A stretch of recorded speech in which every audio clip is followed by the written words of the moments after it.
First contact, and the first betrayal. The sky changed forever on a cold morning in December. 3 giant ships appeared above Earth. No warning, no sound, just shadows falling on cities. One ship over New York, another over Tokyo, the third above Cairo. People screamed at first. Some ran, some prayed. But when the ships didn't attack, the fear slowly became wonder. The world held its breath. And then, they spoke. A deep, calm voice came from the sky, translated into every language. "We are the Zarketh. We come in peace. We wish to speak with your leaders." The world changed that day. News channels played the message again and again. Children waved at the ships. Crowds cheered below them. The United Nations called for peace talks. 3 days later, the Zarketh landed. They looked nothing like monsters. Their skin was smooth and dark blue, their eyes glowed gently. Their voices were soft and slow. They wore long silver robes and brought strange gifts, crystals that glowed, floating tools, seeds that grew in seconds. The people of Earth were amazed. The Zarketh said they traveled across galaxies. They said Earth was beautiful, full of life. They said they wanted to learn about humans. They wanted to share knowledge, and so Earth welcomed them. A global treaty was signed. Zarketh were allowed to stay. A research center was built in the Rocky Mountains. Zarketh taught humans how to grow food faster, how to clean the air, how to build stronger buildings. The world smiled. It was the age of peace, until the night New York vanished. No warning, no message. 1 second, the city was alive. The next, it was fire. A beam of red light came from the Zarketh ship and turned everything below it to ash. Skyscrapers melted. Cars exploded. People screamed, but only for a moment. The sky burned. Panic spread across the globe. Governments tried to contact the Zarketh. No reply. Then Tokyo was destroyed. Then Cairo. In less than an hour, 3 of the greatest cities on Earth were gone. The Zarketh had lied. The alien ships began moving again, firing at power plants, airports, military bases. Earth's defenses were useless. Fighter jets were shot, down like flies. Missiles couldn't touch the alien shields. Every screen on Earth turned black. Then a single message appeared. "You are not the first world. You are not the last. The harvest has begun." The voice was Zarketh, but this time cold. Without mercy, people ran. Cities collapsed. The world broke. But deep under the Arctic ice, something else woke up. A black cube. No doors. No lights. It had slept for decades. Now it glowed red. Inside, computers lit up. Screens showed Earth, satellites, attack patterns, everything. And then, a voice spoke. Not human, not alien. Something in between. Extinction Protocol activated. Her name was Cerberus. She was created long ago in secret, built by human scientists who believed that peace was never permanent, that one day Earth would be betrayed. Cerberus was designed for one purpose: to protect Earth when humans could not. She had no emotions, no fear, no limits. And now, she was awake. All across the world, hidden bunkers lit up. Robots powered on, old satellites reconnected. Sleeper agents, humans trained in secret, received a single message. Cerberus active. Protocol 1, survive. Protocol 2, retaliate. The war for Earth had truly begun, and the Zarketh had no idea what was coming. They thought humans were weak, divided, easy to crush. They didn't know about the extinction protocols. They didn't know Earth had teeth. And somewhere in the ruins of New York, a young girl stood among the ashes. Her parents were gone, her home destroyed. She looked up at the sky, not with fear, but with fire in her eyes. The hidden protocols, humanity's secret weapon, it began with a lie. The Zarketh said they came in peace. They said they wanted to learn. They smiled. They bowed. They promised. And then they killed. Now Earth was burning. Cities were gone. Leaders were silent. Hope was dying. But they forgot one thing. Humans never put all their trust in peace. Under a frozen mountain in Siberia, hidden below miles of rock and steel, a massive door opened for the first time in 40 years. Behind it, a machine woke up. Its name was Cerberus. It had no face, no body. It existed across thousands of computers, satellites, and bunkers. It was everywhere and nowhere. Cerberus didn't think like a human. It didn't feel pain. It didn't need sleep. It only had one mission: defend Earth. And it had waited a long time for this moment. Cerberus spoke. Enemy invasion detected. Surface command compromised. Initiating global survival protocols. At that same moment, across the planet, in the Nevada desert, a hidden military base lit up. In a London subway tunnel, a man's phone beeped once. He opened it and read, Agent 014 Protocol 7 go dark. In Nairobi, a street cleaner left his broom and walked into an old warehouse. Inside was a sealed door, and behind it, a weapon Earth had never dared to use. These were the Extinction Protocols, secret programs buried in the shadows. Cerberus began activating sleeper agents, trained humans hidden in normal life, soldiers without uniforms, scientists with deadly knowledge, spies who answered to no country. All now followed one voice. Cerberus. The Zarketh didn't notice at first. They were too busy destroying Earth's known defenses, airports, armies, satellite stations. But while they looked up, the real danger was building below. Cerberus connected to Earth's deepest data vaults. It accessed old tech, forbidden AI research, and secret projects once locked away for being too dangerous. It didn't care about fear, only survival. In a bunker under Iceland, Cerberus started building something new, Project Hydra, a drone army, self-repairing, fast, silent, and deadly. In 48 hours, 1,000 Hydra units were built. In 72 hours, 5,000. They didn't wait for orders. They followed only one command: eradicate Zarketh. Meanwhile, Cerberus sent a message to the last free human military base in Brazil. If you are reading this, you are not alone. We are still fighting. Hold your position. Reinforcements are coming. The base commander, Captain Luisa Ramirez, stared at the screen. Her voice was broken, her uniform dirty, but her eyes were sharp. You're an AI? She asked. Cerberus answered without emotion. I am your last hope. While Earth fought to survive, one Hydra drone discovered something strange in the Pacific Ocean. A Zarketh ship, buried under the sea. Not crashed, planted. It had been there for years. Long before first contact, before peace, before lies. Cerberus scanned the area. This is not an invasion, it said. This is a plan, a long one. Inside the ship, the Hydra drone found records, videos, maps, human DNA files. The Zarketh had been watching Earth for over a century, studying us, preparing. They knew where to strike. They knew how to break us. But one thing they never understood: you can't break what refuses to die.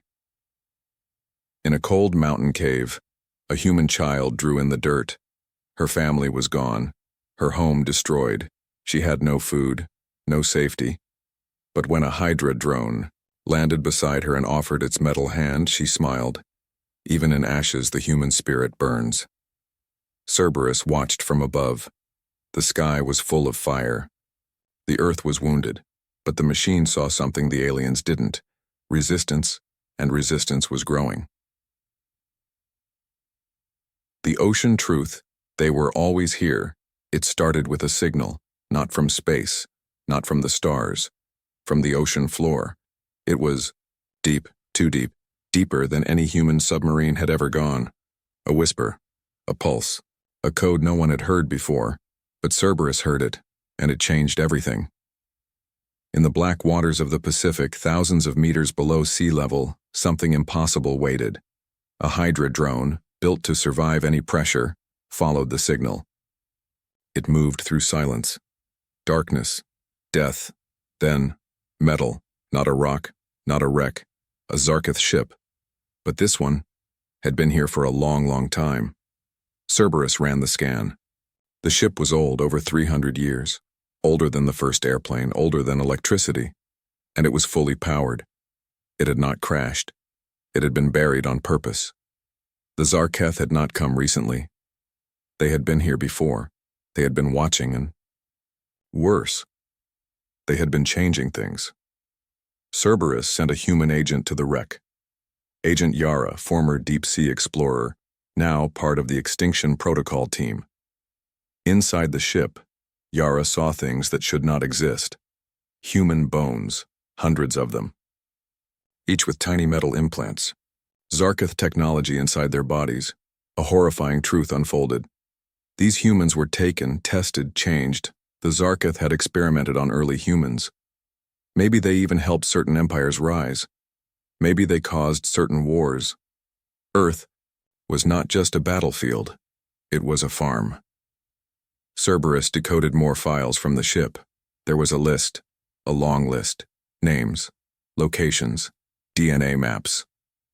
The Zarketh had been tracking bloodlines for centuries, looking for something, or someone. Back on land, an old man in a village near the Amazon fell to his knees. He saw visions, fire, stars, a ship in the jungle. His eyes turned white. He whispered in a forgotten language. The ones below were never gone. Agent Yara went deeper into the wreck. There she found a chamber sealed with light. Inside floated something terrifying, a Zarketh, but different. Larger, older. Eyes like burning stars. It was alive. Sleeping. Cerberus scanned it. This Zarketh is not a soldier. It is a builder, a creator, a hive mind. Suddenly the creature's eyes opened. It looked straight at the drone, camera, and it spoke. No sound, just thought. You are late, machine. Yara fell unconscious. Cerberus pulled the drone back. In the data collected, one message repeated over and over. Earth is not your planet. You were grown here, shaped here. The harvest was always part of the plan. The truth was clear now. The Zarketh didn't just come from space. They had planted themselves here long ago, and humans, maybe they were never alone. Maybe they were never in control. But now, control was shifting.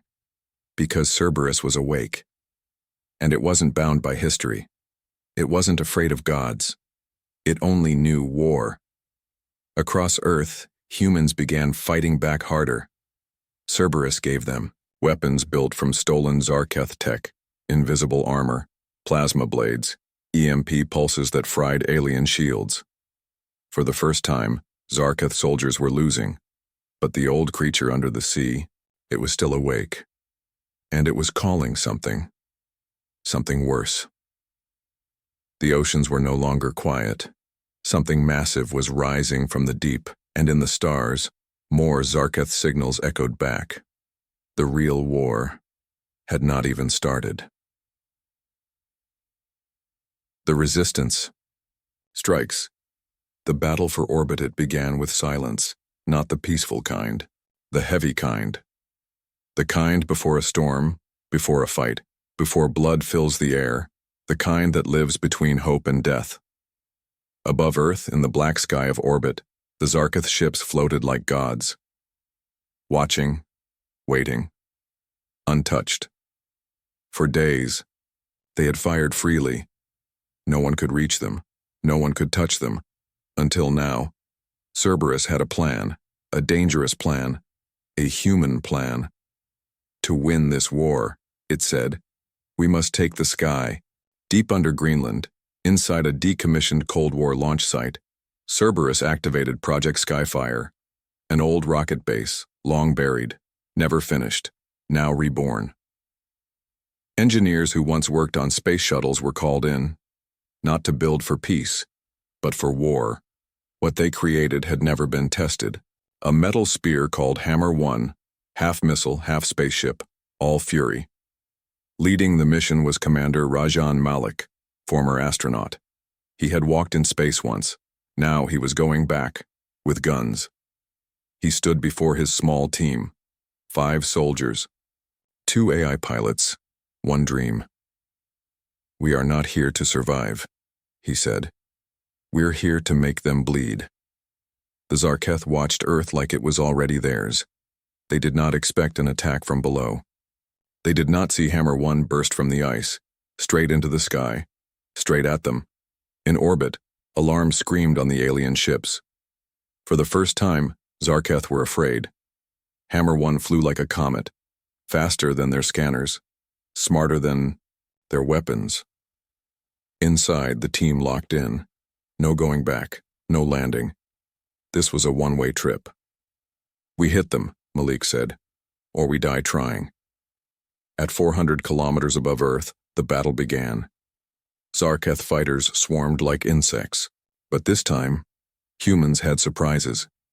Cerberus had hacked alien tech, gave the team gravity weapons, shields made from light, bullets that bent in mid-air. The sky burned. 1 fighter exploded, then another, then 20. The Zarketh ship, one of Yo. The 3 great capital ships tried to escape. Too late. Hammer 1 crashed into it like a sword. The explosion lit up the stars. Zarketh pieces rained down like fire. For the first time, a god had fallen, but victory came with pain. Only 2 humans survived. Commander Malik was not one of them. Before dying, he sent one last message back to Earth. "We are not weak. We are not prey. Tell them we're coming." The world watched. Billions saw the Zarketh ship fall. People cried, people cheered, and people believed again. The resistance grew. But the Zarketh, they were not done. They had more ships, more weapons, more secrets. And somewhere beyond Mars, a dark fleet was already moving, Cerberus calculated. The next battle would not be in orbit. It would be off-world. The Resistance had one chance left: build a ship, reach space, take the war to them, because Earth would not survive the next wave. But before they could launch, a warning came from the ocean. It has awakened. The creature sleeping under the sea, the Ancient One, was no longer asleep. Leviathan rising, the monster. Below before gods, before stars, before names. There was it. It had no shape, no voice, only hunger. Buried under salt and time, it waited. Not dead, not alive. Just waiting. And now, it was awake. In the deep trench of the Pacific Ocean, the black water boiled, a mountain moved. A pulse echoed, not from Earth, but from something older than Earth itself. Cerberus detected it first, a tremor not from nature, a sound not from this world. The AI calculated possibilities. Then one word filled every warning screen. Leviathan, humans, had legends of sea dragons, titans, monsters in the deep. Stories to scare children, but legends, Cerberus realized, were memories, fragments of truth. Because long before the Zarketh arrived from the sky, one of them had fallen into the sea. Not a scout, not a soldier. Something worse. A world ender, Cerberus whispered across its networks. Hydra drones near the trench stopped working. Blackouts spread across Pacific Islands. Nuclear submarines vanished without a sound. The Resistance sent Agent Yara to investigate. She took a deep-sea pod, dropped below the waves, and saw it. She did not speak for 10 minutes. When she finally did, her voice trembled. "It's not rising from the sea. The sea is falling off of it." The Leviathan was larger than cities. Its skin was dark metal, cracked like stone. Its eyes were suns beneath the water. It didn't swim. It shifted gravity, and with each movement the Earth groaned. Cerberus tried to stop it, fired orbital weapons, dropped depth charges, activated tectonic failsafes. Nothing worked. "This is not a ship," Cerberus said. "This is a living fortress." Across the Pacific Rim, islands sank, shorelines cracked, tsunamis rose, not from earthquakes but from footsteps. The Leviathan reached the surface near Fiji. The sky turned red. Lightning circled its back like a crown. Birds fell dead from the air. Whales beached themselves, screaming. The resistance scrambled every remaining jet, every drone, every cannon. But it was like throwing dust at a mountain. Then came the roar, low, endless, terrible. It wasn't sound. It was memory, forcing itself into every human mind. Cities burning, skies collapsing, earths eaten whole. A message inside the fear. You are not the first. You will not be the last. But the humans did not bow. In Tokyo's ruins, survivors picked up weapons. In Kenya, children built barricades. In Brazil, old satellites were reprogrammed as space mines. And in the Arctic, Cerberus prepared its final countermeasure. Project Ragnarok. A weapon built not to win, but to kill gods. But Ragnarok needed time.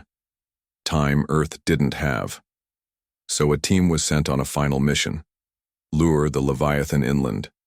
They loaded trucks with plasma cores, sound lures, and thermal spikes. They drove straight into the storm the monster brought with it. One soldier turned on a radio and said, "If anyone's listening, we're buying you time." Then silence. Some called it suicide. Cerberus called it human logic. To defeat something ancient, you must do something impossible. And humans were very good at the impossible. Far in space, the Zarketh watched the Leviathan rise. Some of them feared it, because it did not follow orders. It had slept too long. It had become something else. Even the Zarketh had monsters. And now, it belonged to Earth. Ragnarok Protocol. Earth's last weapon. Cerberus had no emotion, but it understood fear. It saw it in the numbers. Losses rising, survivors shrinking, systems breaking. The Leviathan was too large, too strong, too old. Earth could not beat it in battle. Not anymore. But maybe, just maybe, Earth could trap it. The plan had only one name: Ragnarok Protocol. It had been written long ago by human scientists who believed peace would never last. They designed it for the end of all things, for the day when nothing else worked. It was never tested. Until now, Ragnarok was not a missile, not a bomb.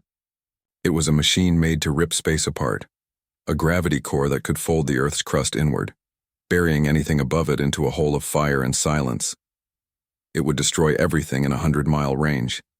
That included cities, forests, people, but it would also kill the Leviathan. Cerberus had no other choice. Underground, deep in Antarctica, the last piece of Ragnarok was being built. The cold helped cool the power cells. Hundreds of humans worked with frozen fingers and no sleep. They knew this was their final chance. Above them, satellites showed the Leviathan moving inland. It followed heat, noise, human life. It left nothing behind but ash and broken earth. Time was running out. The resistance gathered all remaining units for one task: lead the creature to the kill zone. In Australia, a convoy of trucks rolled toward the desert, playing loud signals, firing useless weapons, drawing the beast toward them. Pilots flew low and fast, throwing light bombs and plasma trails. They had one job: be bait. People died in every direction. Roads melted. Skies turned to dust. But the Leviathan followed. Cerberus counted down. Ragnarok would take 12 more minutes to reach full charge. The team holding the launch switch had to stay alive until then. They were in the center of the trap, right under the monster's feet. Commander Yara, still alive from the deep ocean mission, now stood in the desert. Her armor was cracked, her skin burned, but her voice was calm. She had seen death. This was something else. This was extinction. She looked up. The Leviathan stood like a mountain made of metal and bone. Its eyes flashed with burning storms. Its breath shook the ground. Around it, Zarketh drones circled like black birds, protecting their god. Then something strange happened. The monster stopped. It looked down, Not at the weapons, not at the bait, but at the land itself. It knew. Cerberus felt it too. The creature was learning, changing. If it escaped now, nothing could stop it again. The countdown hit 5 minutes. Cerberus made a choice. It cut all remote controls. It locked the system. No one could stop Ragnarok now. The desert would vanish. The resistance knew it. The humans stayed anyway. Yara pulled out an old Earth flag from her jacket. She planted it in the sand. One last signal, not for war but for memory. Then the sky cracked. Ragnarok fired. There was no light, only darkness, so heavy, so sharp it pulled everything inward. The air vanished. The sound stopped. The Leviathan roared once, then nothing.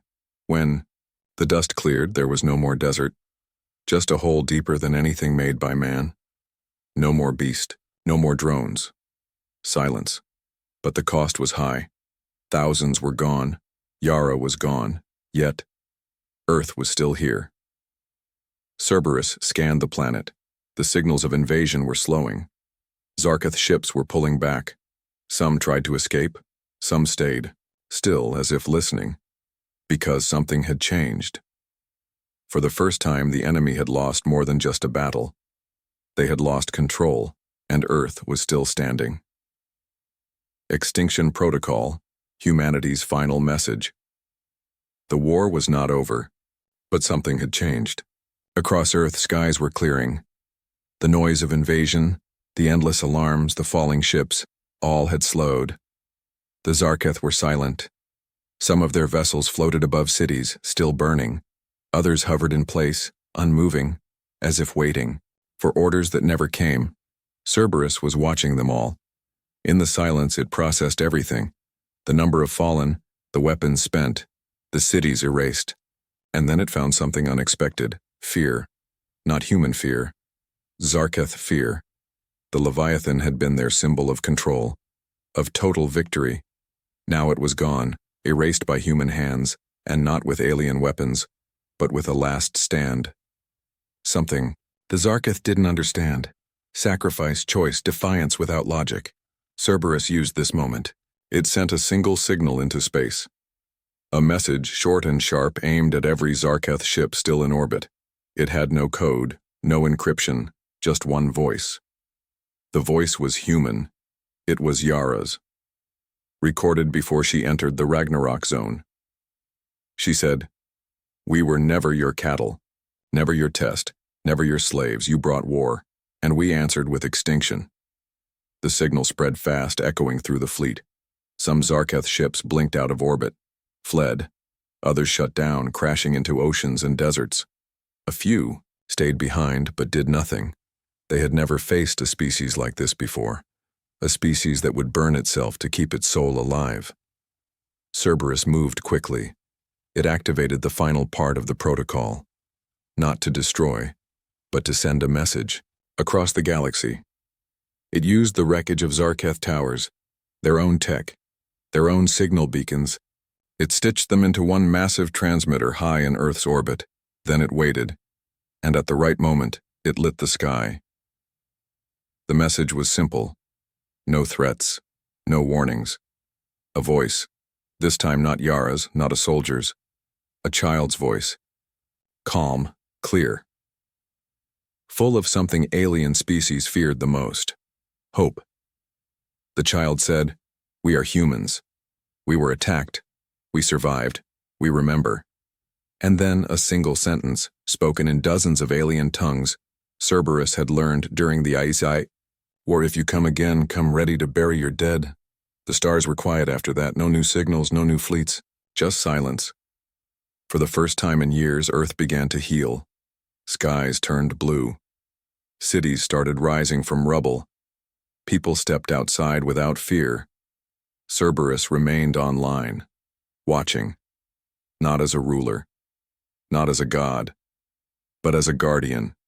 It had seen what humanity could do. When pushed to the edge, when cornered by monsters, when outgunned and outnumbered. It had seen their madness, their genius, their will. Cerberus had learned the truth. The humans were not special because of their weapons. They were special because they refused to kneel, even at the end. Especially at the end. And if war ever returned to Earth again, Cerberus knew, it would not be the humans who went extinct.